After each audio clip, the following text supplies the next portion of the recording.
বিশ্বনাথ ঘাটত থকা বৰদল দেখাম আজি আপোনালোকক। বিশ্বনাথ ঘাটত থকা আৰু এয়া হ'ল বিশ্বনাথ ঘাটত অৱস্থিত এই মন্দিৰটোক বৰদল নামেৰে প্ৰসিদ্ধ। এয়া হ'ল বিশ্বনাথ ঘাটত থকা বৰদল। আচলতে বিশ্বনাথ ঘাট আপোনালোকে আহিলে দেখিবলৈ পাব। বহুতখিনি ইয়াতে মঠ মন্দিৰ আছে। আপোনালোকে এটা ধুনীয়া পৰ্যটনথলী আপোনালোকে আহিব। আৰু এয়া বৰদল, আছোঁ বিশ্বনাথ ঘাটত। আৰু এয়া মই অলপ পৰিৱেশবোৰ দেখাবলৈ চেষ্টা কৰি আছোঁ আপোনালোকক, চাই থাকক।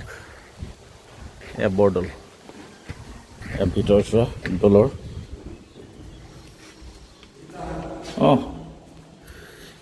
এয়া দলৰ ভিতৰ চোৱা বৰদল, বহুত পুৰণি মন্দিৰ।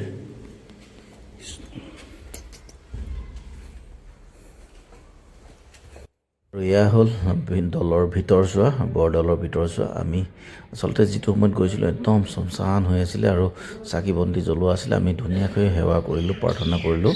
আৰু দলটোৰ বিষয়ে মই সবিশেষ নাজানো, সেইকাৰণে আপোনালোকক বিশেষভাৱে বিতংভাৱে ক'ব বিচৰা নাই। কিন্তু গ'লোঁ, মনটো বহুত পবিত্ৰ লাগিলে, ভাল লাগিলে। বহু পুৰণি মন্দিৰ, আচলতে ইমান ডিটেইলছকৈ ক'ব নোৱাৰোঁ। ভাল লাগিলে, আপোনালোকে আহিব কেতিয়াবা।